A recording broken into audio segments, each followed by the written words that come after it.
Gulf దేశాలపైన Iran దాడులు కొనసాగుతున్నాయి. Saudi అరేబియాలోని రియాద్లో USC ఎంబసీపైన Iran దాడికి పాల్పడింది. 2 డ్రోన్లతోటి యూఎస్సీ ఎంబసీపైన ఇరాన్ దాడి చేసింది. దీంతో రియాద్లోని అమెరికా ఎంబసీ దగ్గర ఉద్రిక్త పరిస్థితి తలెత్తింది. డ్రోన్ దాడితోటి భద్రతా బలగాలు హై అలర్ట్ ప్రకటించాయి.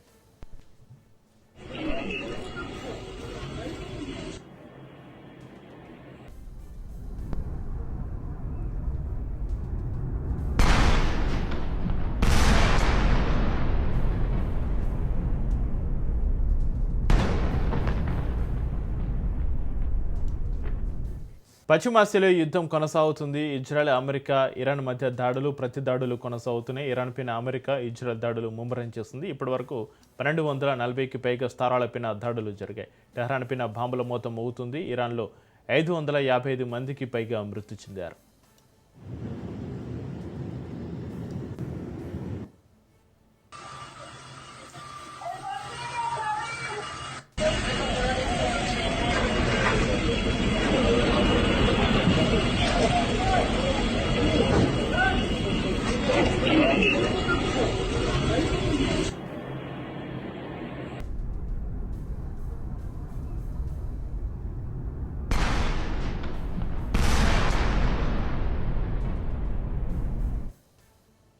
దుబాయ్ నుంచి విమాన సర్వీసులు ప్రారంభమయ్యాయి. దుబాయ్ నుంచి బెంగళూరుకు ఎతిహాద్ విమానం రానుంది. భారతీయులను తీసుకొచ్చేందుకు కేంద్రం ఏర్పాట్లు చేస్తుంది. ఇవాళ జెడ్డా నుంచి భారత్కు ప్రత్యేక విమానాలు నడవనున్నాయి. 10 విమానాలు నడపనున్నట్టుగా ఇండిగో ఎయిర్లైన్స్ ప్రకటించింది.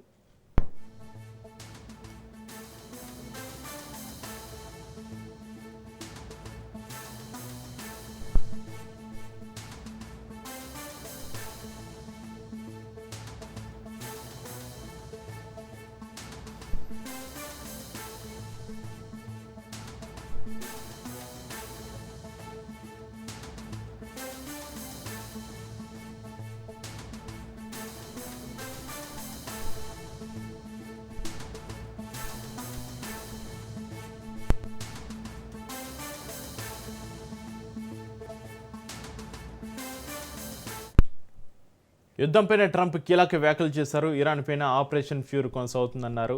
ఇరాన్ పైన మరిన్ని దాడులు జరుగుతాయని తెలిపారు. ఇరాన్ను తమ బలగాలు తరిమి కొట్టాయన్నారు. అరబ్ దేశాలపైన దాడితోటి ఇరాన్ అసలు స్వరూపం బయటపడిందన్నారు ట్రంప్. ఇరాన్కు చెందిన 10 వార్షిప్లు ధ్వంసం చేస్తామని ట్రంప్ ప్రకటించారు. ఇవాళ కూడా ఇరాన్ పైన దాడులు జరుపుతామని తెలిపారు. యుద్ధం మరో 4-5 వారాలు జరుగుతుంది అన్నారు ట్రంప్. ఇరాన్ మిసైల్ వ్యవస్థను ధ్వంసం చేసే వరకు వదిలిపెట్టమన్నారు. ఇరాన్ తోటి అమెరికాకు ముప్పు ఉందన్నారు. తమ ప్రతిపాదనను ఇరాన్ తిరస్కరించిందని తెలిపారు. అణ్వాయుధాలతోటి అమెరికాతో పాటు ప్రపంచానికి ముప్పు ఉందన్నారు ట్రంప్.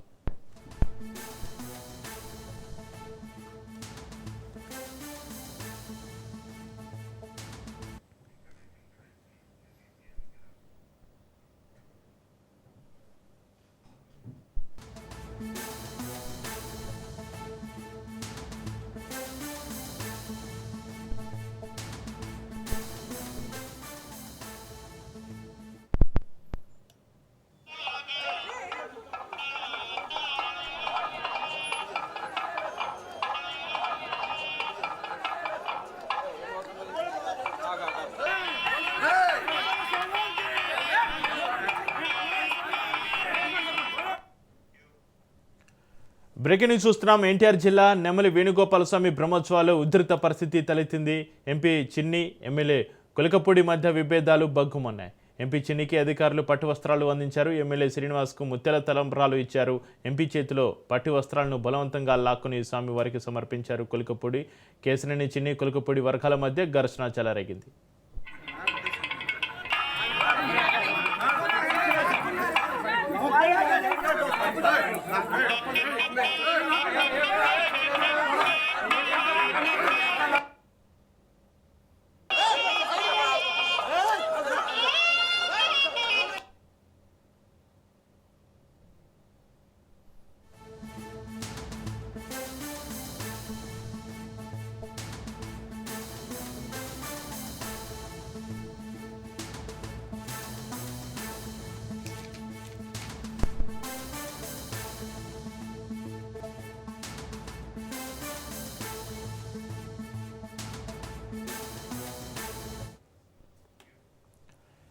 ఎన్టీఆర్ జిల్లా నెమలి వేణుగోపాలస్వామి బ్రహ్మోత్సవాలు ఉధృత పరిస్థితి తలెత్తింది. ఎంపీ చిన్ని, ఎమ్మెల్యే కులకపూడి మధ్య విభేదాలు బగ్గుమంటున్నాయి. ఎంపీ చిన్నికి అధికారులు పట్టు వస్త్రాలు అందించారు. ఎమ్మెల్యే శ్రీనివాస్కు ముత్తెల తలంబ్రాలు ఇచ్చారు. ఎంపీ చేతిలో పట్టు వస్త్రాలను బలవంతంగా లాక్కుని స్వామివారికి సమర్పించారు కులకపూడి. కేసరిని చిన్ని, కులకపూడి వర్గాల మధ్య ఘర్షణ చెలరేగింది.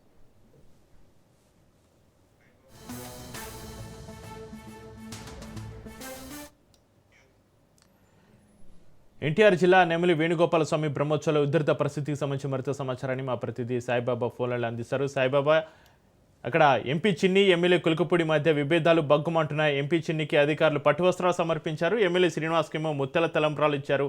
ఎంపీ చేతిలో పట్టు వస్త్రాలు బలవంతంగా లాక్కుని స్వామివారికి సమర్పించారు కులకపూడి. దీంతో కేసరిని చిన్ని, కులకపూడి వర్గాల మధ్య ఘర్షణకు సంబంధించి మీ దగ్గర ఉన్న అప్డేట్స్ ఏంటి? Good morning. గంపలగూడూరు నెమలి వేణుగోపాల స్వామి బ్రహ్మోత్సవాల చివరి రోజున ఉద్యోగత వాతావరణం ఏర్పడింది. వేణుగోపాల కళ్యాణ మహోత్సవానికి కుటుంబ సమేతంగా హాజరైన ఎంపీ శివనాథ్, ఎమ్మెల్యే కొలికపూడి శ్రీనివాస్ దంపతులు ఆలయ కమిటీ తరఫున ఎంపీ కేసీఆర్ ఢిల్లీకి పట్టు వస్త్రాలు సమర్పించిన ఆలయ ఈవో కమిటీ అధికారులు ఎమ్మెల్యే శ్రీనివాస్ ముత్యాల తలంబరాలు అందజేసిన ఆలయ కమిటీ తొలిగారని ఎంపీ చేతిలోని పట్టు వస్త్రాలు బలవంతంగా లాక్కుని వెళ్లి స్వామివారికి సమర్పించిన ఎమ్మెల్యే కులికపూడి ఒక్కసారి జరిగిన పరిణామాలతో తీవ్ర ఉద్యోగత నెలకొంది. ఏది జరిగిందో అర్థం కాక తీవ్ర ఆందోళన చెందిన భక్తులు. ఎందుకంటే గతం నుంచి కూడా ఎంపీకి ఎమ్మెల్యేకి వైరం నడుస్తూనే ఉంది. అదేవిధంగా ఈ రాజకీయ పరంగా కాకుండా ఈ గుళ్ళో కూడా ఇట్లాంటి జరగడం వల్ల భక్తులు మనోభావాలు దెబ్బతింటాయని కూడా చాలా మంది అంటున్నారు. ఈ భక్తులు తీవ్రమైన ఈ ఇరు వర్గాల మధ్యన ఒక్కసారి తోపులాట దర్శనంతో భారీ పరుగులు తీయడం జరిగింది. ఎందుకంటే ఇక్కడే కాకుండా రాజకీయ పరం కాకుండా ఈ గుళ్ళో కూడా ఇట్లా చేసుకుంటున్నారు. ఎమ్మెల్యే వచ్చి ఒకే పార్టీ చెందిన వాళ్ళు కూడా ఈ ఎమ్మెల్యే ఎంపీ వర్గాలు ఇంకా జరుగుతూనే ఉన్నాయి. కాబట్టి ఇట్లాంటివి జరిగితే రేపు భవిష్యత్తులో ఏమవుతుందని కూడా భక్తులు మనోభావాలు దెబ్బతింటాయని కూడా చెప్తున్నారు. ఎందుకంటే గతంలో కొలికపూడి చేసే ఎమ్మెల్యే ఎంపీ మీద కొన్ని అవాకులు చెప్పడం జరిగింది. ఫేస్బుక్ లో కూడా కొన్ని ఎంపీ మీద కూడా ఆయన ఏర్పాటు కొన్ని పెట్టి చెప్పడంతో కూడా జరిగింది. ఒక్కసారిగా జరిగిన రాత్రికి ఈ భక్తులు తీవ్రమైన ఆవేదన కూడా జరిగింది. అయితే సాయిబాబా, స్వామివారి సన్నిధిలో ఎమ్మెల్యే ఎంపీ మధ్య ఈ ఘర్షణ ఏ విధంగా చూడాలి? ఈ ఘటనపైన చిన్ని, కులకపూడి ఘటనపైన స్పందించారా? వారు ఒక క్లారిటీ ఇచ్చే ప్రయత్నం చేశారా సాయిబాబు?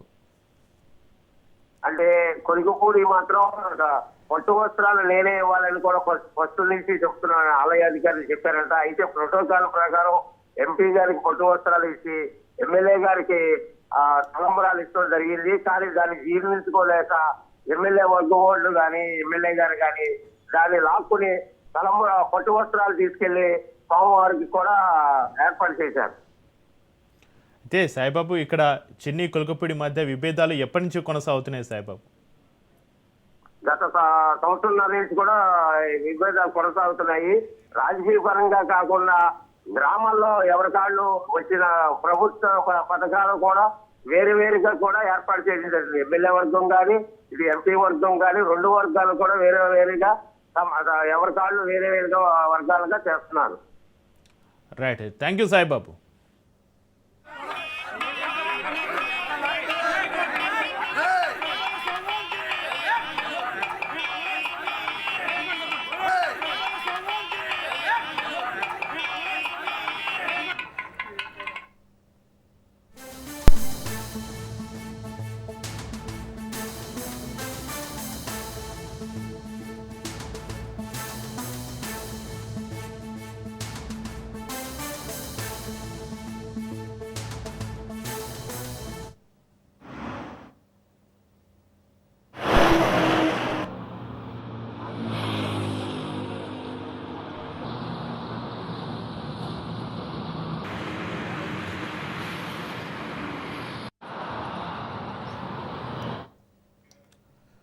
యాదాద్రి జిల్లాలో రోడ్డు ప్రమాదం జరిగింది. ఆగి ఉన్న కంటైనర్ను ఆర్టీసీ బస్సు ఢీకొట్టింది. 10 మందికి గాయాలయ్యాయి. అందులో 3 పరిస్థితి విషమంగా ఉంది.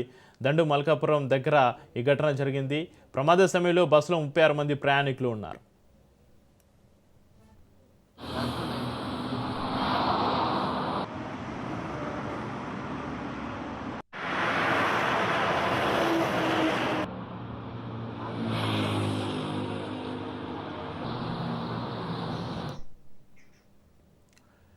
బ్రేకింగ్ న్యూస్ చూస్తున్నాం. యాదాద్రి జిల్లాలో రోడ్డు ప్రమాదం జరిగింది. ఆగి ఉన్న కంటైనర్ను ఆర్టీసీ బస్సు ఢీకొట్టింది. 10 మందికి గాయాలయ్యాయి. అందులో 3 పరిస్థితి విషమంగా ఉంది. దండు మల్కాపురం దగ్గర ఈ ఘటన జరిగింది. ప్రమాద సమయంలో బస్సులో 36 మంది ప్రయాణికులు ప్రయాణిస్తున్నారు.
కాకినాడ జిల్లా వేట్లపాలెం దుర్ఘటనపైన ఏపీ ప్రభుత్వం చర్యలు తీసుకుంది. Peddapuram RTO assistance commissioner of labour and deputy commissioner of labour వల్లిని సస్పెండ్ చేస్తూ ప్రభుత్వ ఉత్తర్వులు జారీ చేసింది. వేట్లపాలెం దుర్ఘటనలో నిర్లక్ష్యం వహించిన కారణంగా సస్పెండ్ అయ్యారు. అధికారులు సస్పెన్షన్ సమయంలో హెడ్ క్వార్టర్స్ విడిచి వెళ్లవద్దని ఆదేశాలు జారీ చేసింది. ఇక కార్మికుల వివరాలు నమోదు చేయకపోవడం, ఇతర నిబంధనలు పాటించకపోవడంతో ప్రభుత్వం సస్పెండ్ చేసింది.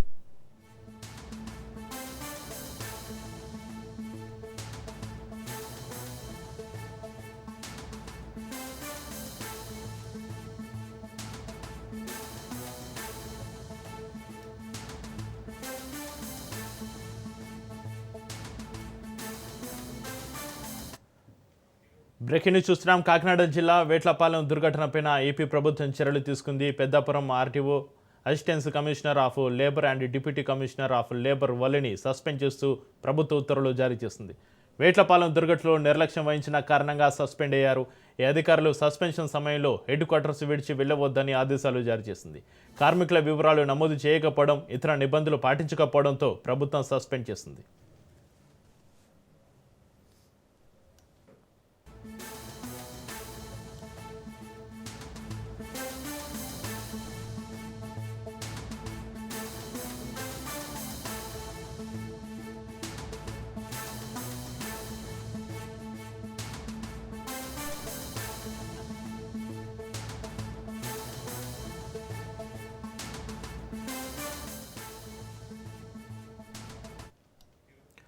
నేడు అన్ని జిల్లా కలెక్టర్లతోటి ముఖ్యమంత్రి రేవంత్ రెడ్డి సమావేశం కానున్నారు. ఉదయం 9:30 గంటల నుంచి సాయంత్రం 6 గంటల వరకు సచివాలయంలో ఈ సమావేశం జరగనుంది.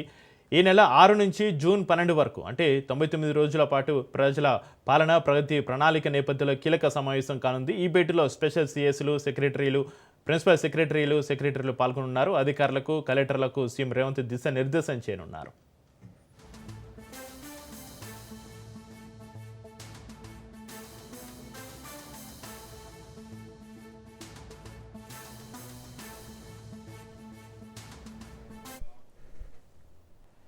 ఇవాళ చంద్రగ్రహణం కారణంగా ఏలూరు జిల్లా ద్వారక తిరుమల చిన్న వెంకన్న ఆలయాన్ని అర్చకులు మూసివేశారు. తెల్లవారుజామున స్వామివారి కైంకర్యాలు, పూజలు నిర్వహించి ఉదయం 6:20 ఆలయాన్ని మూసివేశారు. తిరిగి రాత్రి 7:30 ఆలయాన్ని తెరిచి శుద్ధి సంప్రోక్షణ నిర్వహిస్తారు. ఇక నేడు ఆలయంలో స్వామివారికి జరిగే అన్ని ఆర్జిత సేవలు రద్దు చేస్తున్నట్లుగా అధికారులు తెలిపారు. గ్రహణ సందర్భంగా భక్తులు కొన్ని సూచనలు పాటించాలని అర్చకులు చెబుతున్నారు. చంద్రగ్రహణం పూర్తయిన తర్వాత తలస్నానం చేసి ఆహారాన్ని వండుకొని తినడం ఉత్తమమని అర్చకులు చెబుతున్నారు.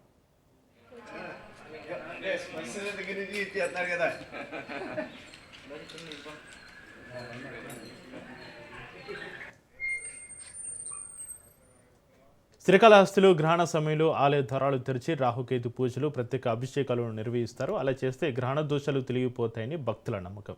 గ్రహణ సమయం అంటే సాధారణంగా దేవాలయాలు మూసివేయడం ఆనవాయితీగా వస్తుంది. సూతక కాలం కారణంగా దేశవ్యాప్తంగా ఎక్కువ ఆలయాలు ద్వారాలు మూసివేసి పూజా కార్యక్రమాలు నిలిపివేస్తాయి. అయితే ఈ సాంప్రదాయానికి భిన్నంగా ఆంధ్రప్రదేశ్లోని ప్రసిద్ధ శైవక్షేత్రం శ్రీకాళహస్తిలో మాత్రం గ్రహణ సమయంలో కూడా ఆలయ ద్వారాలు తెరిచి ఉంచి విశేష పూజలు నిర్వహించడం ప్రత్యేకంగా నిలిచింది. గ్రహణ సమయంలో కూడా భక్తులకు దర్శనం కలిగే అరుదైన క్షేత్రంగా శ్రీకాళహస్తి ప్రసిద్ధి చెందింది.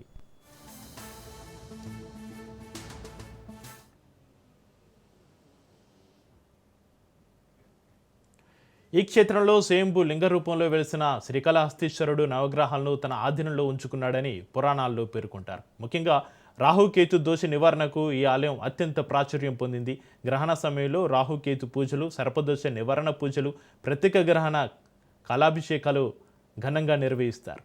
ఈ సమయంలో జరిగే పూజలు అత్యంత ఫలప్రదమని భక్తుల నమ్మకం.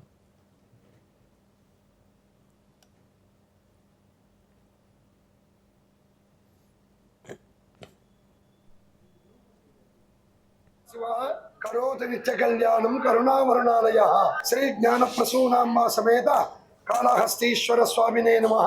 3వ తారీఖున మంగళవారము పాల్గొన శుద్ధ పూర్ణిమ పాక్షిక కేతుగ్రస్త చంద్రగ్రహణము. ఈ చంద్రగ్రహణము సాయంత్రము 3:20 నుండి ప్రారంభమయ్యి సాయంకాలము 6:47 వరకు కూడా ఉంటుంది. ఈ చంద్రగ్రహణము సందర్భముగా కూడా భారతదేశంలో ఉన్న దేవాలయాలన్నీ కూడా గ్రహణకాల సందర్భంగా మూసివేయబడతాయి. శ్రీకాళహస్తీశ్వర స్వామి వారి దేవాలయము గ్రహణకాల సమయంలో ఆలయము తెరిచి ఉంచి విశేషంగా శ్రీ స్వామి అమ్మవార్లకి కూడా గ్రహణకాల శాంతి అభిషేకం అని అత్యంత వైభవంగా నిర్వహించబడుతుంది. కావున ఈ సూర్యగ్రహణమైన చంద్రగ్రహణమైన గ్రహణాన్ని కబలించేది రాహు కేతువులే కనుక ఈ క్షేత్రంలో స్వామివారు శ్రీ కాళహస్తీశ్వర స్వామివారు శ్రీ అంటే సాలిపురుగు, కాలము అంటే సర్పము, హస్తి అంటే ఏనుగు. ఈ 3 మూగజీవాలు కూడా స్వామివారిని పూజ చేసి స్వామివారి యొక్క శివలింగంలో ఐక్యమైపోయి ఉంటాయి. రాహుల్ గాంధీ హాట్ కామెంట్స్ చేశారు. ఇండో అమెరికన్ ట్రేడ్ డీల్ ప్రమాదకరమని అన్నారు. మోడీ చర్యలతోటి ఇండియాలో యుద్ధం వచ్చే అవకాశాలు కనిపిస్తున్నాయని, ఇరాన్ లాంటి పరిస్థితులు మన దేశానికి రావద్దని తెలిపారు. మోడీ తప్పులను ప్రజలకి తీసుకెళ్లాలని చెప్పారు. యుద్ధానికి అంతం సిద్ధం కావాలని సూచించారు. మోడీ దుర్మార్గాలన్నీ బయటపడుతున్నాయని రాహుల్ గాంధీ స్పష్టం చేశారు.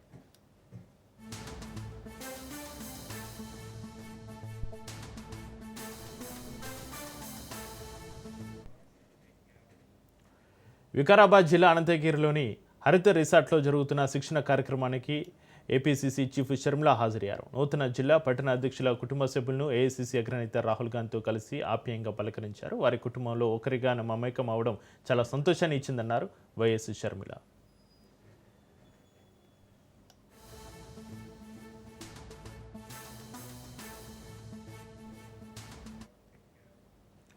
రాహుల్ గాంధీ తెలంగాణ టూర్ పైన కేంద్ర మంత్రి బండి సంజయ్ ట్వీట్ చేశారు. ప్యాకెట్ మనీ కలెక్ట్ చేసుకునేందుకు రాహుల్ తెలంగాణకు వచ్చారా అంటూ ప్రశ్నించారు. ఇది పొలిటికల్ టూరా లేదంటే డబ్బులు కలెక్ట్ చేసుకునే టూరా అంటూ నిలదీశారు. తెలంగాణ ప్రజలు అన్నీ గమనిస్తున్నారని స్పష్టం చేశారు.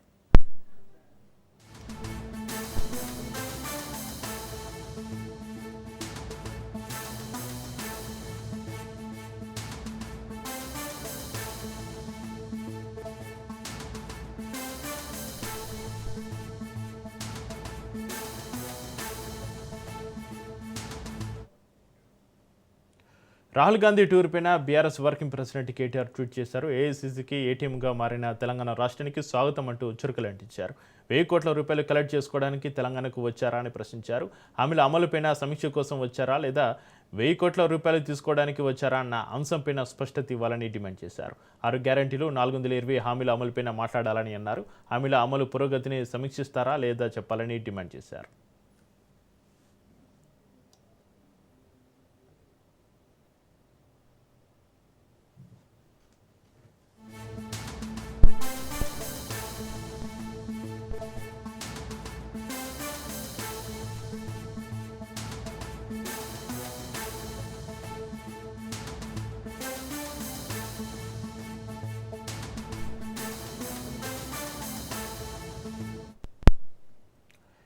తెలంగాణలో రాజకీయాలు మరోసారి రసవత్తరంగా మారాయి. కాంగ్రెస్ ప్రభుత్వం పలు చోట్ల చేపట్టిన ఇళ్లను కూల్చివేతలపైన ఇటు బీఆర్ఎస్ అటు బీజేపీ తీవ్రంగా వ్యతిరేకిస్తున్నాయి. ప్రజలు ఇళ్లను కూల్చివేయడం ఏంటని కాంగ్రెస్ తీరును తూర్పారపడుతున్నారు. ఇప్పటికే సీఎం రేవంత్ రెడ్డి హైదరాబాద్లో పేదల 100 ఇళ్లను కూల్చివేశారని కేంద్ర సహాయ మంత్రి బండి సంజయ్ తీవ్ర ఆగ్రహం వ్యక్తం చేశారు. మరోవైపు మోడీ ప్రభుత్వం ప్రధాని ఆవాస్ యోజన కింద 4 కోట్ల ఇళ్లను నిర్మించి ఇచ్చిందన్నారు. కానీ కాంగ్రెస్ ప్రభుత్వం మాత్రం కూల్చివేతల్ని టార్గెట్గా చేసుకుంది అన్నారు.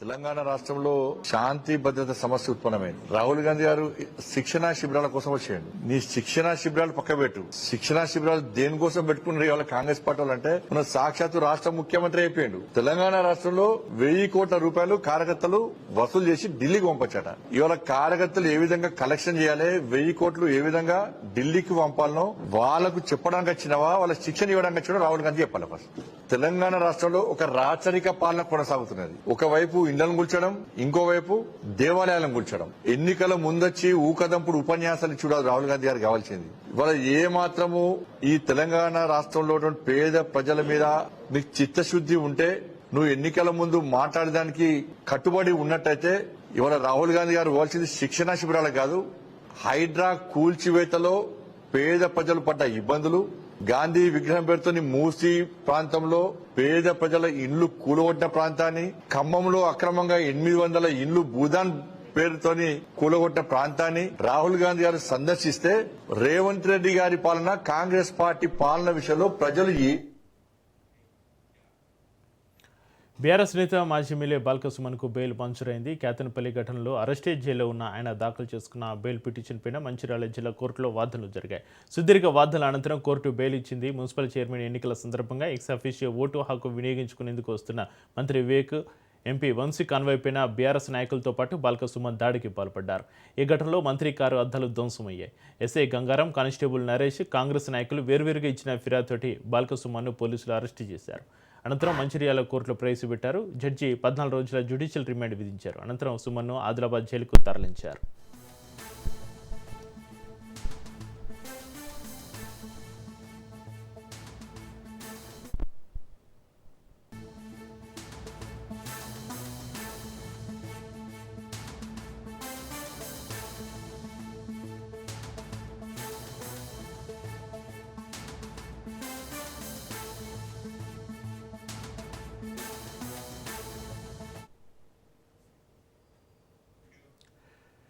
సిపిఎం సీనియర్ నేత తమ్మినేని వీరభద్రాన్ని ఆ పార్టీ కేంద్ర కమిటీ అభిశంసించింది.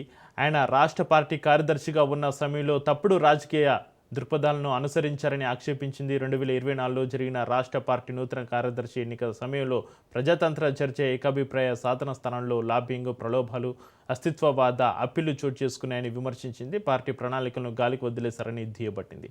ఎన్నికల సందర్భంగా పార్టీ రాష్ట్ర కమిటీ నెట్టి నిలువున చిలిందని పేర్కొంది. నూతన రాష్ట్ర కార్యదర్శి ఎన్నిక ప్రక్రియలో ముఠాతత్వం ఆందోళనకర స్థాయికి చేరింది. పొలిట్ బ్యూరో సభ్యులు ఐక్యతను నెలకొల్పడానికి తీవ్రంగా ప్రయత్నించారు. కానీ ఎన్నిసార్లు అప్పీల్ చేసినా అప్పటి రాష్ట్ర కార్యదర్శి తమ్మినేనితోటి సహా పార్టీ నాయకత్వంలోని ఒక వర్గం వెనక్కి తగ్గేందుకు అంగీకరించలేదు. ఫలితంగా పార్టీ ఐక్యత నిలబెట్టేందుకు పొలిట్ బ్యూరో సభ్యులు చేస్తున్న ప్రయత్నాలు ఫలించలేదు. ఆ సమయంలో అనేక అభ్యంతరకర, అంగీకరించలేని ధోరణులు తీవ్ర రూపంలో కనిపించాయి. పార్టీ క్రమశిక్షణను ఉల్లంఘించారు.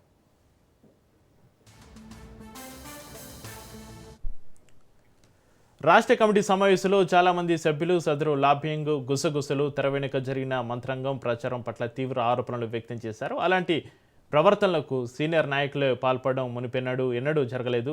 ఇది పార్టీ సంప్రదాయాలకు, రాజకీయ సంస్కృతికి పూర్తి విరుద్ధమైనది అని కేంద్ర కమిటీ స్పష్టం చేసింది.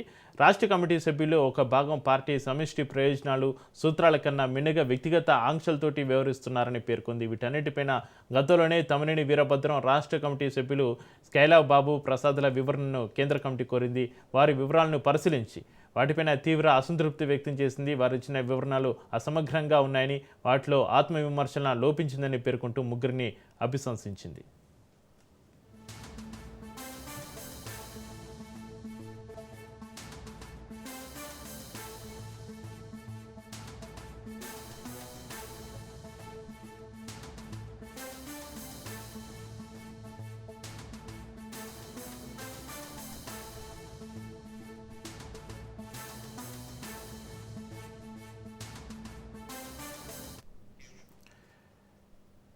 సిపిఎం సీనియర్ నేత తమ్మినేని వీరభద్రని ఆ పార్టీ కేంద్ర కమిటీ అభిశంసనకు సంబంధించి మరింత సమాచారాన్ని మా ప్రతినిధి ఉపేందర్ ఫోన్లలో అందిస్తారు. ఉపేందర్.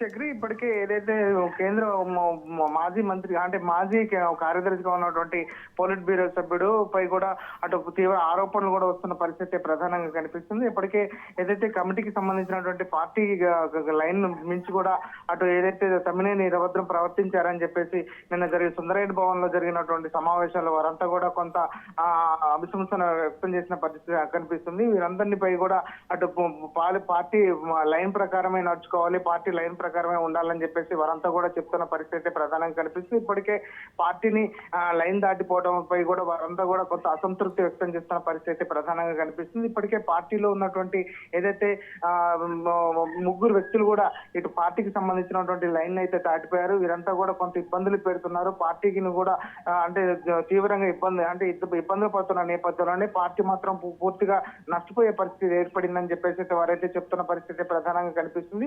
ఈ నేపథ్యంలోనే ఈ రోజు అంటే అది నిన్న జరిగినటువంటి పార్టీ సమావేశంలో వారిపై కూడా కీలకంగా కూడా ఒక నిర్ణయం తీసుకున్న పరిస్థితి కనిపిస్తుంది. ఇప్పటి వరకు కూడా పార్టీలో ముఠాతత్వం, అదేవిధంగా ప్రత్యేకంగా గ్రూపు రాజకీయాలకు తెరలేపారని చెప్పేసి అయితే వారంతా కూడా ఒక అభిప్రాయానికి వచ్చిన పరిస్థితి కనిపిస్తుంది. ఇప్పటికే పార్టీలో ఉన్న వారంతా కూడా పార్టీ క్రియాశీలకంగా కిందికి పడిపోవడానికి ఇదంతా కూడా తమ్మినేని వీరభద్రం అదేవిధంగా ఆయన తీసుకున్నటువంటి నిర్ణయాలే అని చెప్పేసి వారంతా కూడా చెప్తున్న పరిస్థితి ప్రధానంగా కనిపిస్తుంది. ఇప్పటికే పార్టీలో ఉన్నటువంటి ఏదైతే కీలకంగా ఉన్నటువంటి జాన్ వెస్లీ నియామకంలో కూడా వీరంతా కొంత అంటే ఇబ్బందులు పెట్టారు. అదేవిధంగా పార్టీ నిర్ణయాలను కూడా అంటే పక్కన పెట్టి వీరంతా సొంత నిర్ణయాలు తీసుకోవడం వల్లనే పార్టీ అధాపాతాల్లోనికి వెళ్ళిందని చెప్పేసి అయితే ఎవరైతే భావిస్తున్న పరిస్థితి కనిపిస్తుంది. ఇప్పటికే ఏదైతే 2024లో జరిగినటువంటి పార్టీ నూతన కార్యదర్శి ఎన్నిక సమయంలో కూడా ప్రజాతంత్ర చర్చ, ఏకాభిప్రాయం సాధనలో మాత్రం లాబింగ్, ప్రలోభాలు, అస్తిత్వవాద అప్పీళ్లు చోటు చేసుకున్నాయని చెప్పేసి అయితే వారైతే విమర్శించారు. ఇక పార్టీ ప్రమాణాలు గాలికి వదిలేశారని అయితే దుయ్యబట్టారు. ఎన్నికల సందర్భంగా పార్టీ రాష్ట్ర కమిటీ నిట్టనీలుగా చీలిపోయిందని కూడా వారు ఈ సందర్భంగా చెప్పిన పరిస్థితి కనిపిస్తుంది. నూతన రాష్ట్ర కార్యదర్శి అయినటువంటి ఎన్నిక ప్రక్రియ కూడా అంత గందరగోళ పరిస్థితుల మధ్య అంటే తమ్మినేని వీరభద్రం నిర్ణయాలే పార్టీ నాయకత్వంలో ఒక వర్గంగా వెనక్కి తగ్గేందుకు అంగీకరించలేదని చెప్పేసి చెప్తున్నది. ఫలితంగా పార్టీ ఐక్యత నిలబెట్టేందుకు పోలిట్ బ్యూరో సభ్యులు చేసినటువంటి ప్రయత్నాలు ఫలించలేదని చెప్పేసి అయితే వారు ఆ సందర్భంగా చెప్పారు. ఆ సమయంలో అనేక అభ్యంతరాలు కూడా అంగీకరించలేదని అయితే ధోరణులు అంటే తీవ్ర రూపం కనిపించాయని, పార్టీ క్రమశిక్షణ ఉల్లంఘించారని చెప్పేసి అయితే అటు ఆ లేఖలు కూడా పేర్కొన్న పరిస్థితి కనిపిస్తుంది. రాష్ట్ర కమిటీ సమావేశంలో చాలా మంది సభ్యులు సదరు లాబింగ్, గుసగుసలు, తెర వెనుక జరిగినటువంటి మంత్రాంగ ప్రచారం పట్ల కూడా తీవ్రంగా ఆరోపణలు కూడా వ్యక్తం చేశారు. ఇలాంటి ప్రవర్తన సీనియర్ నాయకులే పాల్పడడం మునుపెన్నడూ లేదని చెప్పేసి అయితే వారి అభిప్రాయానికి వచ్చారు. ఇది పార్టీ సంప్రదాయం, రాజకీయ సంస్కృతికి పూర్తిగా విరుద్ధం అని చెప్పేసి కేంద్ర కమిటీ అయితే స్పష్టం చేసిన పరిస్థితి కనిపిస్తుంది. ఇక రాష్ట్ర కమిటీ సభ్యుల్లో ఒక భాగం పార్టీ సమిష్టి ప్రయోజనాలు, సూత్రాల కన్నా మిన్నగా వ్యక్తిగత ఆంక్షలతో వ్యవహరించాలని చెప్పేసి వారు పేర్కొన్నారు. వీటన్నింటినీ గతంలోనే తమ్మినేని వీరభద్రం రాష్ట్ర కమిటీ సభ్యులుగా శైలబ్ బాబు అదేవిధంగా ప్రసాద్ బాబు వివరణలు అయితే కేంద్ర కమిటీ కోరింది. వారు వివరణలను పరిశీలించి వాటిపై తీవ్ర అసంతృప్తి అయితే వ్యక్తం చేసిన పరిస్థితి కనిపిస్తుంది. వారికి ఇచ్చిన వివరణలు అసమగ్రంగా ఉన్నాయని, వాటితో ఆత్మ విమర్శనం లోపించిందని కూడా వారు ఆ లేఖలో పేర్కొన్నారు. ముగ్గురిని ఏదైతే అభిశంసిస్తూ కూడా ఒక లేఖను కూడా విడుదల చేశారు. వారిపై క్రమశిక్షణ చర్యలు తీసుకుంటుంది. వీరభద్రం ఏదైతే రాష్ట్ర సెక్రటరీ కమిటీ సమావేశంలో పరిశీలకులుగా ఉండాలని, రాష్ట్ర సెక్రటరీ మార్గదర్శకత్వంలో నడుచుకోవాలని కూడా ఇప్పటికే ఆదేశించింది. ఈ మేరకు తెలంగాణ రాష్ట్ర కమిటీ కేంద్ర కమిటీ 4 పేజీల సుదీర్ఘ లేఖను కూడా రాసిన సందర్భంగా కనిపిస్తుంది. సుందర విజ్ఞాన కేంద్రంలో నిన్న జరిగినటువంటి సిపిఎం కీలక భేటీలో దీనిపై కూడా పూర్తిగా చర్చించారు. కేంద్ర కమిటీ లేఖను శాఖ కార్యదర్శుల వరకు పంపాలని నిర్ణయించారు. పార్టీ నిర్మాణంలో కొనసాగుతున్నటువంటి అనారోగ్య వాతావరణాన్ని కేంద్ర కమిటీకి గుర్తించిందని చెప్పేసి చెప్తున్నారు. ఈ సమయంలో ఏదైతే సమస్యలపై రాష్ట్ర సెక్రటరీ, రాష్ట్ర కమిటీ సభ్యులు అభిప్రాయాలు తీసుకోవాలని పార్టీ ప్రధాన కార్యదర్శి ఎంఏ బేబీ పోలిట్ బ్యూరో సభ్యులు విజయ రాఘవన్, అటు శ్రీదీప్ భట్టాచార్య, ఇటు బివి రాఘవన్ పార్టీ నియమించింది. వారి నివేదిక ఆధారంగా దీనిపై దర్యాప్తు కూడా చేశారు. ఇప్పటికే ఏదైతే 2025 ఆగస్టు 18న పోలిట్ బ్యూరో సభ్యులు ప్రదీప్ భట్టాచార్య, బాలకృష్ణతో కూడినటువంటి ద్విసభ్య కమిటీని కూడా పంపింది. కమిటీలో నివేదిక ఆధారంగా తమ్మినేని వీరభద్రంపై, అటు స్కైలాబ్ బాబుపై, ఇటు ప్రసాద్లోనూ అభిశంసించామని పేర్కొన్న సమితి కనిపిస్తుంది. రాష్ట్ర కార్యదర్శి తన బాధ్యతను సర్వత్రంగా సమర్థవంతంగా నిర్వహించాలి, కమిటీలో సమిష్టి పని విధానాన్ని నెలకొల్పాల్సిన బాధ్యత ఆయనదేని చెప్పేసి ఆ లేఖలో పేర్కొన్నారు. అందుబాటులో ఉన్నటువంటి సెక్రటరియట్ సభ్యులతో రోజువారీ సమావేశాలు నిర్వహించలేదని చెప్పేసి అయితే వారు నిర్ణయించారు. ఈ నిర్ణయాలను సమిష్టిగా మాత్రమే తీసుకోవాలి. రాష్ట్రంలో ఏదైతే పార్టీ సభ్యులంతా పార్టీ లైన్ ప్రకారమే పనిచేయాలని చెప్పేసి అయితే సూచించారు. ప్రస్తుతం తెలంగాణలో ఉన్నటువంటి పరిస్థితి దృష్ట్యా ఒక ముఖ్యమైన తీవ్రమైన ఏదైతే కట్టుదిట్టమైన కార్యక్రమాన్ని పార్టీ నాయకత్వం చేపట్టాలని చెప్పేసి ఇప్పటికే ఆ లేఖలో పేర్కొన్నారు. ఇదంతా పోలిట్ బ్యూరో మార్గదర్శకంలో జరగాలని కూడా ఆ లేఖలో పేర్కొన్న పరిస్థితి కనిపిస్తుంది. దీంతో ఈ ముగ్గురిపై కూడా అభిశంసన తీర్మానం ఒక సంచలనాత్మకంగా మారిందని అయితే చెప్పుకోవచ్చు. పార్టీ క్రియాశీలకంగా కూడా ముందుకు వెళ్ళడానికి ఈ అభిశంసన ఒక మార్గదర్శకంగా ఉంటుంది. సొంత నిర్ణయాలు పనికిరావని చెప్పడానికి ఈ లేఖ ఒక మనకి మార్గదర్శకంగా కూడా పార్టీ చెప్తున్న పరిస్థితి ప్రధానంగా కనిపిస్తుంది. చక్రి, అయితే పార్టీలో దశాబ్దాల కాలం పనిచేస్తున్న సీనియర్ నేత తమ్మినేని పైన కేంద్ర కమిటీ క్రమశిక్షణ చర్య తీసుకోవడాన్ని ఇటు సాధారణ కార్యకర్తలు ఎలా చూస్తున్నారు? ఇది వారిలో నిరుత్సాహాన్ని కలిగిస్తుందా? వారు ఏమంటున్నారు ఉపేందర్? ఖచ్చితంగా ఇది ఏదైతే పార్టీకి సంబంధించినటువంటి లైన్ మాత్రం దాటింది. పార్టీ ఏదైతే ఖమ్మంలో జరిగినటువంటి వాళ్ళ వ్యక్తి అంటే మర్డర్కి సంబంధించిన విషయం కావచ్చు, అదేవిధంగా గ్రూపుల రాజకీయాలు, అదేవిధంగా ఇటు ఏదైతే కేంద్ర అంటే కార్యదర్శి రాష్ట్ర కార్యదర్శిగా జాన్ వెస్లీ నియామకంలో కూడా ఆయన అభ్యంతరాలు వ్యక్తం చేయడంపై కూడా అటు ఇప్పటికే పార్టీ రెండుగా చీలిపోయిన పరిస్థితి కనిపిస్తుంది. ఈ నేపథ్యంలో ఇటు కేంద్ర కమిటీ సభ్యుడిగా ఉన్నటువంటి మాజీ కార్యదర్శిగా ఉన్నటువంటి తమ్మినేని వీరభద్రంపై అభిశంసన ప్రకటించడంపై కూడా అటు పార్టీ వర్గాలు కొంత అంటే అతని వర్గం కొంత ఇబ్బందులు పడుతున్నప్పటికీ మిగతా అన్ని అంటే పార్టీ పూర్తిగా మాత్రం దీన్ని మాత్రం ప్రశంసిస్తున్న పరిస్థితి కనిపిస్తుంది. ఎందుకంటే పార్టీలో సొంత నిర్ణయాలు పనికిరావు, సమిష్టి నిర్ణయాలే ఉంటాయి, అదేవిధంగా ప్రజా సమస్యలపై ముందుకు వెళ్లాలనే దృక్పథంతో ఉంటుంది. కాబట్టి ఖచ్చితంగా పార్టీ కార్యకర్తలు కావచ్చు, అదేవిధంగా పార్టీలో ఉన్నటువంటి ముఖ్యులంతా కూడా ఈ అభిశంసనను మాత్రం అంటే అంగీకరిస్తున్న పరిస్థితి కనిపిస్తుంది. కొన్ని వర్గాలకు సంబంధించిన వారు మాత్రం ఈ అంటే ఒక తమ్మినేని వీరభద్రంపై చేసినటువంటి అభిశంసనను మాత్రం కొంత వ్యతిరేకిస్తున్నప్పటికీ పూర్తిగా మాత్రం దాన్ని మాత్రం అంగీకరిస్తున్నట్లే మనం చెప్పుకోవచ్చు. చక్రి, అయితే ఈ నిర్ణయం తర్వాత స్థానిక క్యాడర్ మొత్తం కూడా ప్రస్తుత రాష్ట్ర కమిటీకి మద్దతుగా నిలుస్తుందా, లేక తమ్మినేని పక్షాన్ని నిలిచే అవకాశం ఉందా ఉపేందర్? ఖచ్చితంగా ఇప్పటికే తమ్మినేని వీరభద్రానికి కేంద్ర కమిటీ నుంచి తొలగించిన తర్వాత అటు ఏదైతే కేంద్ర కమిటీని అటు జాన్ వెస్లీకి కూడా అంటే కార్యదర్శి పదవిని మాతో జాన్ వెస్లీకి కూడా కట్టుబెట్టడం జరిగింది. ఇక కార్యక్రమాల్లో కేంద్ర కమిటీ సభ్యుడిగా మాత్రమే ఇప్పుడు తమ్మినేని వీరభద్రం ఉన్నారు. అతనికి సంబంధించినటువంటి వర్గం కూడా పూర్తిగా చిన్న భిన్నమైన పరిస్థితి కనిపిస్తుంది. ఇప్పటికే అటు అధికార పార్టీతో కూడా కుమ్మక్కయ్యారు. అదేవిధంగా తనపై ఉన్నటువంటి కేసులను కూడా తప్పించుకునే నేపథ్యంలోనే ఇదంతా జరిగిందని కూడా కొంత అంతర్గతంగా కూడా చర్చ కొనసాగుతున్న నేపథ్యంలోనే తమ్మినేని కేడర్ అంతా కూడా కొంత అతని వైపు నుంచి కూడా మళ్లే అవకాశం ఉంది. ఇటు పార్టీ కూడా క్రియాశీలక నిర్ణయాలు ముందుకు సాగాలనే దృక్పథంతో మాత్రం ఉన్నట్లయితే తెలుస్తుంది. ప్రస్తుతం మాత్రం పార్టీ నిర్ణయాలను అదేవిధంగా ఈ అభిశంసన లేఖను మాత్రం వారైతే ప్రశంసిస్తున్న పరిస్థితి కనిపిస్తుంది. దీనంతా కూడా వారు స్వాగతిస్తున్నారు. ఖచ్చితంగా ఏవైతే పార్టీ లైన్ దాడతారో, పార్టీకి సంబంధించినటువంటి అంటే వ్యవహారాలను ముందుకు తీసుకెళ్లాలో అనే నిర్ణయంపై ఉంటారు తప్ప పార్టీకి వ్యతిరేకంగా నిర్ణయాలు తీసుకుంటే మాత్రం ఖచ్చితంగా క్రమశిక్షణ చర్యల్లో భాగంగా ఇటువంటి అభిశంసన లేఖ మాత్రం విడుదల చేస్తున్న పరిస్థితి ఉంది. ఆ నేపథ్యంలోనే నిన్న జరిగినటువంటి సుందరయ్య విజ్ఞాన భవన్లో జరిగినటువంటి అంటే చర్చలు కూడా దీనిపై అటు పోలిట్ బ్యూరో సభ్యులపై కూడా ఈ లేఖ అంటే అభిశంసన పెట్టడం మాత్రం కొంత చర్చకు దారి తీసింది. అటు పార్టీ కూడా సంచలనాత్మక నిర్ణయం తీసుకోవడంపై కూడా సర్వత్రా అటు హర్షం వ్యక్తం చేస్తున్న పరిస్థితి కనిపిస్తుంది. పార్టీలో ఉన్నటువంటి ప్రతి ఒక్కరు కూడా ఇది సూచికగా ఉంటుంది. ఖచ్చితంగా ప్రతి ఒక్కరిపై కూడా క్రమశిక్షణ చర్యలు ఉంటాయి. ఎంతటి వారైనా చర్యలు తప్పవు అని చెప్పడానికి ఇది ఒక నిదర్శనంగా కూడా పార్టీ అయితే భావిస్తున్న పరిస్థితి కనిపిస్తుంది. ఆ నేపథ్యంలోనే ఉన్న మిగతా నాయకులంతా కూడా దీన్ని అయితే స్వాగతిస్తున్న పరిస్థితి ప్రస్తుతం కనిపిస్తుంది. మొత్తంగా చూసుకుంటే ఏదైతే సిపిఎం పార్టీకి సంబంధించినటువంటి కీలక నేతలపై కూడా ఈ అభిశంసన పెట్టడం మాత్రం కొంత అంటే ఇబ్బందికరంగా ఉన్నప్పటికీ రాష్ట్ర వ్యాప్తంగా మాత్రం కొంత పార్టీ మాత్రం లైన్ దాటుతుందని చెప్పడానికి ఇది ఒక నిదర్శనంగా చెప్పుకోవచ్చు. పార్టీ కూడా ఇప్పటికే పోరాటాలు అదేవిధంగా ప్రజా ఉద్యమాలపై ముందుకు సాగాలనే దృక్పథంతో ఉన్నప్పటికీ ఇటువంటి కొంత నిర్ణయాలు, ముఠాతత్వాలు, అదేవిధంగా ప్రలోభాలు, గ్రూప్ రాజకీయాలకు మాత్రం తావులేదని చెప్పడానికి ఈ అభిశంసన మార్గదర్శకంగా ఉంటుందని చెప్పేసి అయితే పార్టీ భావిస్తున్నప్పటికీ రాష్ట్రంలో కొంత పార్టీ మాత్రం చీలికలు ఏర్పడే అవకాశం అయితే స్పష్టంగా కనిపిస్తుంది. ఎందుకంటే ఇప్పటికే ఇప్పటి వరకు కూడా కొంతమంది మాత్రమే చిన్న నాయకుల మీద మాత్రమే ఇది అభిశంసన ఉండేది. అటువంటిది ఈసారి మాత్రం పెద్ద నాయకుడు అదేవిధంగా మాజీ కేంద్ర అంటే రాష్ట్ర కార్యదర్శి కార్యదర్శిగా ఉన్నటువంటి తమ్మినేని వీరభద్రంపై కూడా ఇటువంటి అభిశంసన పెట్టడం మాత్రం ఆ పార్టీకి తీరని లోటుగా కూడా మనం చెప్పుకోవచ్చు. ఈ పార్టీలో కూడా కొంత వెసులుబాటు లేకపోవడం, అదేవిధంగా పార్టీ మనుగడ కూడా కొంత ప్రశ్నార్థకంగా మారే అవకాశం అయితే స్పష్టంగా కనిపిస్తుంది. ఇప్పటికే పార్టీ ఏదైతే ఇటు నల్గొండ, సూర్యాపేట, అటు ఖమ్మం, అంటే ఇటు కొన్ని జిల్లాలకు మాత్రమే పరిమితమైంది. అక్కడ మాత్రం కొంత బలమైన అటువంటి కార్యకర్తలు కావచ్చు, బలమైన పట్టు కలిగి ఉన్నటువంటి పార్టీ ఉంది. ఆ నేపథ్యంలోనే ఇటువంటి లేఖలు మాత్రం ఆ పార్టీని కొంత ఇబ్బందులు పెట్టే పరిస్థితి స్పష్టంగా కనిపిస్తుంది. ప్రస్తుతం మాత్రం ఈ లేఖపై మాత్రం అటు సిపిఐ కేంద్ర కమిటీ తీసుకున్నటువంటి సిపిఎం కేంద్ర కమిటీ తీసుకున్నటువంటి నిర్ణయం మాత్రం సంచలనాత్మకంగా మనం చెప్పుకోవచ్చు. ప్రస్తుతం మాత్రం అతనిపై క్రమశిక్షణ చర్యలకు సంబంధించినటువంటి లేఖను కూడా విడుదల చేయడం మాత్రం ఒక గొప్ప పార్టీ ముందుకెళ్తుందని చెప్పడానికి ఇది ఒక నిదర్శనంగా చెప్తున్నప్పటికీ పార్టీ మాత్రం అన్ని నిర్ణయాలు తీసుకోవడంలో కొంత వెనుకడుగు వేసిందని అయితే మనం చెప్పుకోవచ్చు చక్రి. అయితే ఉపేందర్, కేంద్ర కమిటీ పేర్కొన్నట్లుగా జిల్లా స్థాయి కమిటీలలో కూడా ముఠతత్వం ఉందా ఉపేందర్?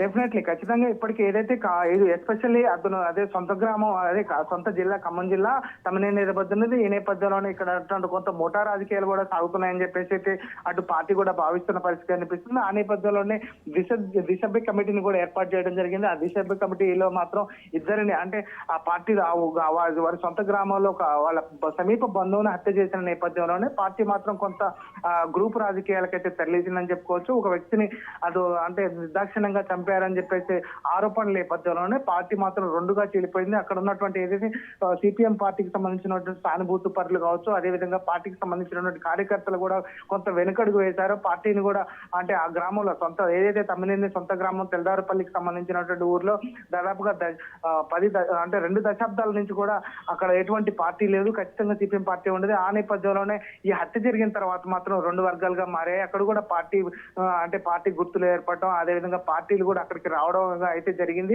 ప్రస్తుతం తమ్మినేని వీరభద్రం ఆ గ్రామానికి సంబంధించినటువంటి ఊర్లోనే 3 గ్రూపులుగా ఏర్పడ్డ పరిస్థితి కనిపిస్తుంది. ఇక జిల్లా వ్యాప్తంగా చూసుకుంటే గ్రూపు సిపిఎం పార్టీకి సంబంధించినటువంటి గ్రూపులు మాత్రం వర్గాలుగా విభజించబడ్డాయి. అటు రాష్ట్రాల్లో కూడా ఈ గ్రూపులు మాత్రం ఆ పార్టీని మాత్రం తీవ్ర అగాధానికి నెట్టేసాయనైతే మనం చెప్పుకోవచ్చు. ప్రస్తుతం మాత్రం జిల్లా వ్యాప్తంగా అటు రాష్ట్ర వ్యాప్తంగా మాత్రం పార్టీ మాత్రం 2 వర్గాలుగా చీలిపోయిందని అయితే మనం చెప్పుకోవచ్చు. ప్రస్తుతం వారందరినీ కూడా ఒక తాడిపై తీసుకొచ్చేందుకే ఈ అభిశంసన లేఖను ప్రవేశపెట్టిందని అయితే మనం చెప్పుకోవచ్చు Chakri.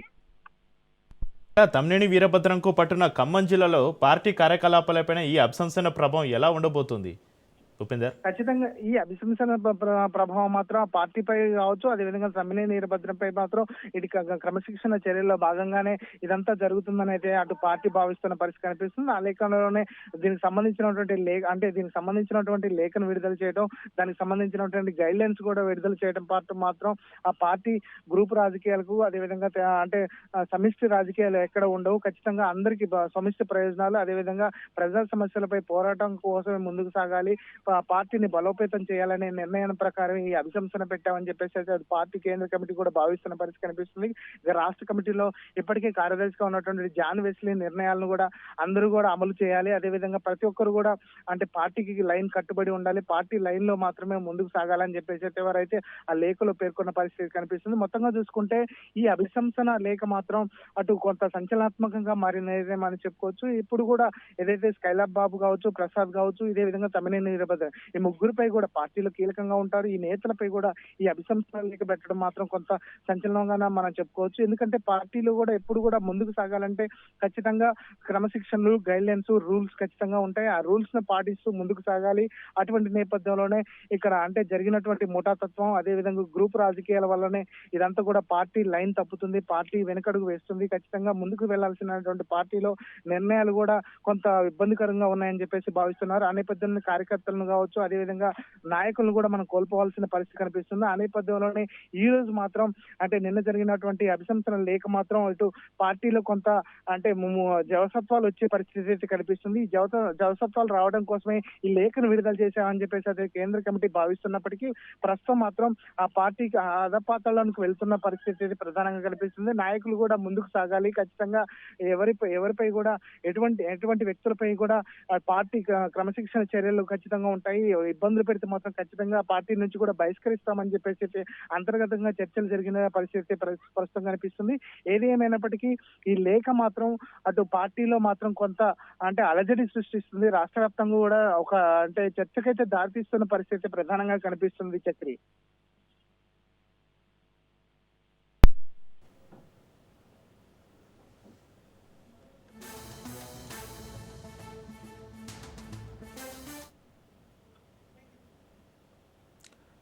Right, thank you Upender.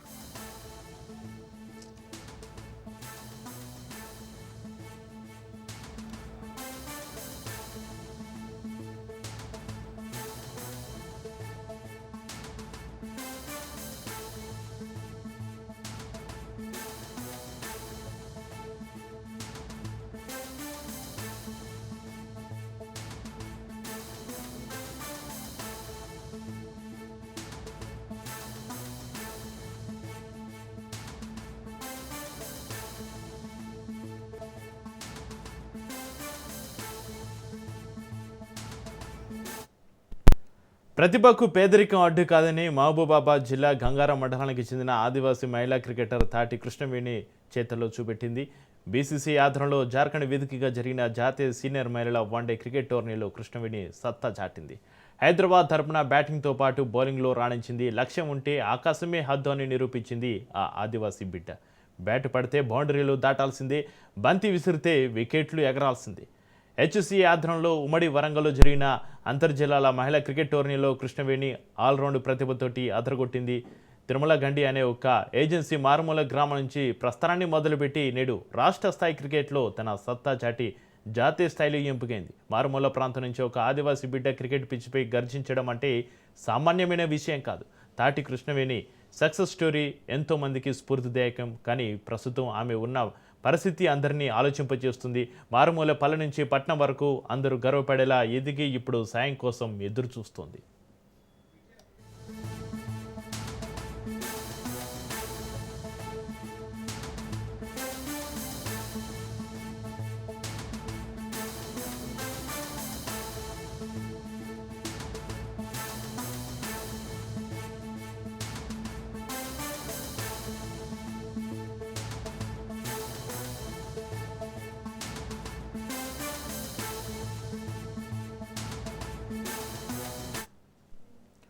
తిరుమలగండి గ్రామానికి చెందిన నిరుపేద ఆదివాసీ తాటి సమ్మయ్య లచ్చమ్మ దంపతుల కుమార్తె కృష్ణవేణి చిన్నతనం నుంచే టీవీలో క్రికెట్ బాగా చూస్తూ ఉండేది.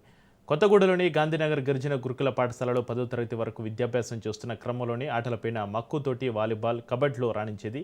చిన్నతనం నుంచి క్రికెట్ ఆడాలన్న తన ఆశయం హన్మకొండ ఆర్ట్స్ కాలేజీలో డిగ్రీ చదువుతున్న సమయంలో నెరవేరింది. కాలేజీకి వెళ్తున్న క్రమంలో అబ్బాయిలు ఆర్ట్స్ కాలేజీ గ్రౌండ్లో క్రికెట్ ఆడుతుంటే ఆసక్తిగా చూస్తుండేది. తోటి స్నేహితుల సహకారంతో అదే గ్రౌండ్లో బ్యాట్ పట్టుకుంది. అబ్బాయిలతోటి పోటాపోటీగా క్రికెట్ ఆడడంతో స్నేహితుల సూచన, తల్లిదండ్రుల సహకారంతో హైదరాబాద్లోని బాలాపూర్ పాటిల్ అకాడమీలో క్రికెట్ శిక్షణ పొందింది. దిగ్గజ క్రికెటర్ మిథాలీ రాజ్ను ఆదర్శంగా తీసుకుంటూ ముందుకు సాగింది. కోచ్ జయానంద్ పటేల్ పర్యవేక్షణలో రాటుదేలిన కృష్ణవేణి భవిష్యత్తులో హైదరాబాద్ తరపున మరిన్ని విజయాల్లో పాల్పంచుకోవాలన్న పట్టుదలతోటి ఉంది.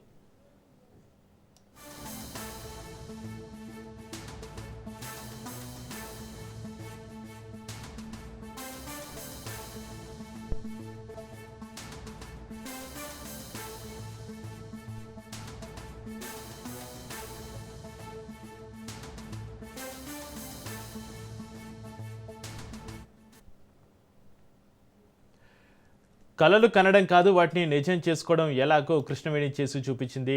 నిరంతర కృషి పట్టుదలతోటి బీసీసీఐ నిర్వహించే మహిళల వన్డే టోర్నీకి ఎంపికైంది. హైదరాబాద్ క్రికెట్ అసోసియేషన్ తరపున జార్ఖండ్లో జరిగిన రంజీ టోర్నీలో పాల్గొని గంగారం మండలం గర్వపడేలా అద్భుత విజయాన్ని అందుకుంది.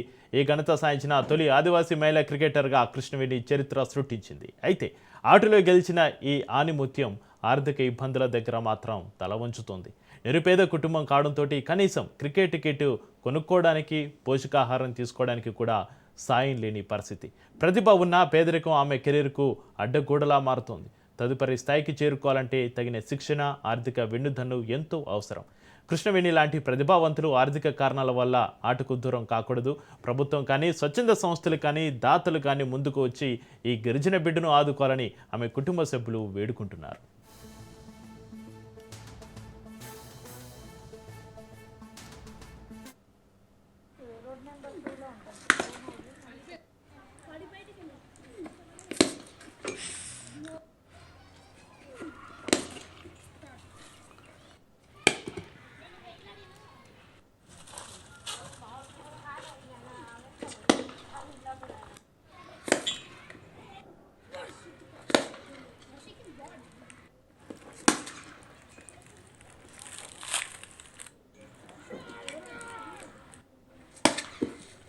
నా పేరు తాటి కృష్ణవేణి, మాది తిరుమలగండి గ్రామం, గంగారం మండలం, మహబూబాద్ డిస్టిక్. నేను డిగ్రీ కంప్లీట్ చేశాను. ఆ టీం తరఫున నేను హెచ్ఏ తరఫున ఆడాను. మా మ్యాచెస్ రంజీలో జరిగాయి, సీనియర్ ఉమెన్స్. అందులో ఆడడం నాకు ఎంతో సంతోషంగా ఉంది. నేను ఈ స్థాయికి రావడానికి మా కోచ్ పటేల్ సార్ సహకారం నాకు ఎంతో హెల్ప్ చేసింది. మా కోచ్ లేకపోతే నేను ఇప్పుడు ఈ రోజు ఈ స్థాయిలో ఉండేదాన్ని కాదు.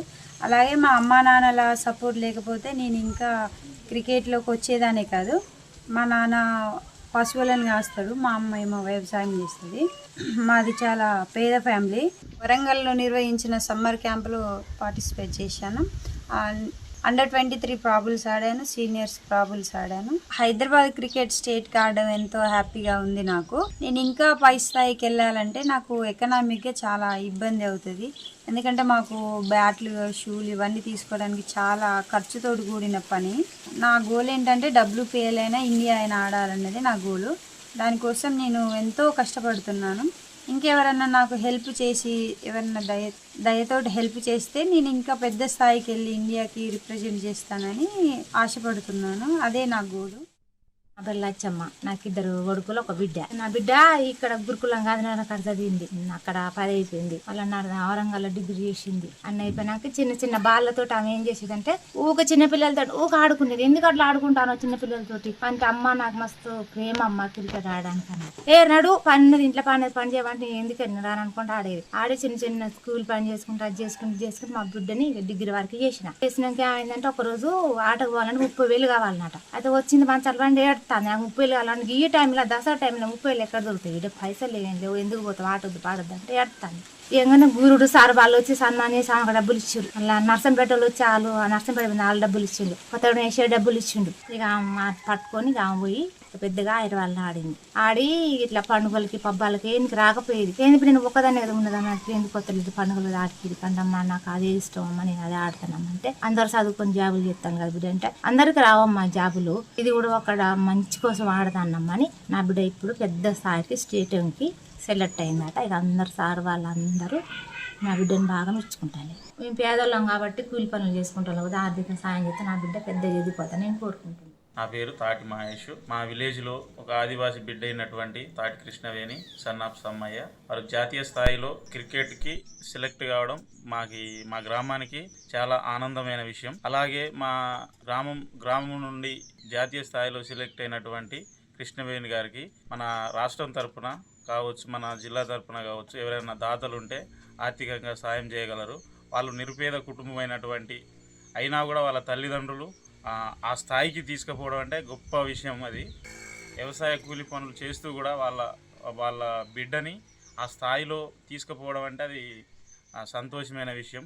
కాబట్టి మా ఆదివాసీ బిడ్డ అయినటువంటి మంత్రి గారు కావచ్చు, గిరిజన శాఖ మంత్రి గారు అయినటువంటి తనసరి సీతక్క అనసూయ గారు కూడా మా గ్రామానికి ఇట్లా జాతీయ స్థాయిలో సెలెక్ట్ అయినటువంటి కృష్ణవేణి గారికి ఆర్థిక సాయం పెద్ద మొత్తంలో చేసి ఉన్నత స్థాయి వన్డే క్రికెట్లో ఒక ఆల్రౌండర్గా ప్రదర్శన చేసి మా విలేజ్కి మంచి నేమ్ తీసుకురావాలని కోరుకుంటున్నాను. ఉమ్మడి ఆదిలాబాద్ జిల్లాలోని ఏజెన్సీ గ్రామాల్లో హోలీ పండుగను వినూత్నంగా జరుపుకోవడం గిరిజన సాంప్రదాయాలకు, సంస్కృతికి అద్దం పడుతుంది. హోలీ పండుగ సందర్భంగా గిరిజన గ్రామాల్లో హోలీ వేడుకలు ఘనంగా నిర్వహిస్తారు. తరతరాలుగా వస్తున్న సంస్కృతి, సాంప్రదాయాలను ఆచరిస్తూ వాటిని కాపాడుకుంటూ వస్తున్నారు. ఈ సాంప్రదాయాల ప్రకారం ఈ వేడుకలను 2 రోజుల పాటు ఎంతో ఉత్సాహంగా ఘనంగా జరుపుకుంటారు. కామిని పౌర్ణమిని పురస్కరించుకుని గిరిజన గ్రామాల్లో పండుగ వాతావరణం నెలకొంది. అడవుల జిల్లా ఆదిలాబాద్లో ఆదివాసీలు అత్యంత నియమ నిష్ఠలతోటి జరుపుకునే ప్రకృతి పండుగ హోలీ. ఈ పండుగకు వాళ్ళు చేసే సందడి అంతా ఇంతా కాదు. ఫాల్గుణ మాసం చంద్ర దర్శనం మొదలుకొని ఫాల్గుణ శుక్ల పౌర్ణమి వరకు వెన్నెల రాత్రుల్లో పాటలు పాడుతూ ఆటలు ఆడుకుంటూ ఎంతో సంబరంగా పండుగను జరుపుకుంటారు.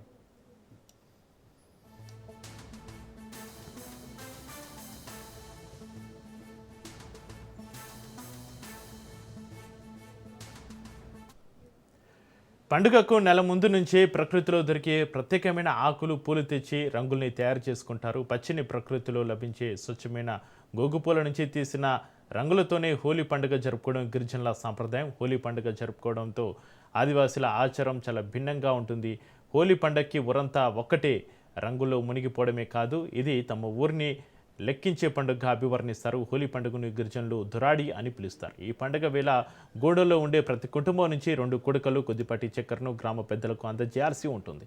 ఈ పండుగ రోజున గూడెంలో నివాసం ఉండే ఇళ్ల సంఖ్యతోటి పాటు కుటుంబాల జనాభాను కూడా లెక్కిస్తారు. ప్రతి ఇంటిలోని ప్రతి ఒక్కరి పేరుతో కుడుకలను గ్రామ పెద్దకు అందిస్తారు. ఈ కుడుకల లెక్కలతోనే గూడెంలో ఎంతమంది ఉన్నారనేది లెక్కిస్తారు. హోలీ రోజున దురాడి పండుగతోటి ఊరి జనాభా లెక్కలు చేయడం అనాదిగా వస్తున్న ఆచారం అంటూ గిరిజన పెద్దలు చెబుతున్నారు.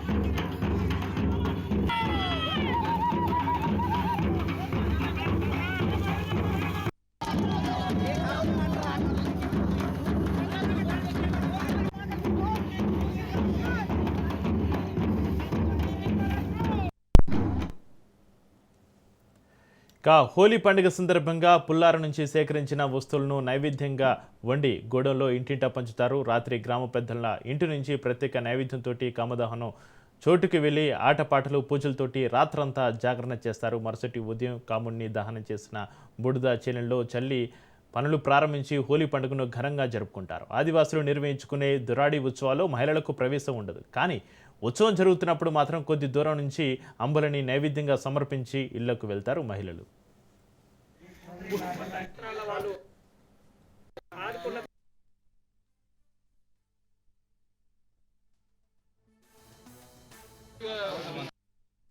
గోండుల సాంప్రదాయ రీతిన హోలీ పండుగ జరిపేదాన్ని అది ఆదివాసీ గిరిజన సంస్కృతిలో అది ముఖ్య పండుగ.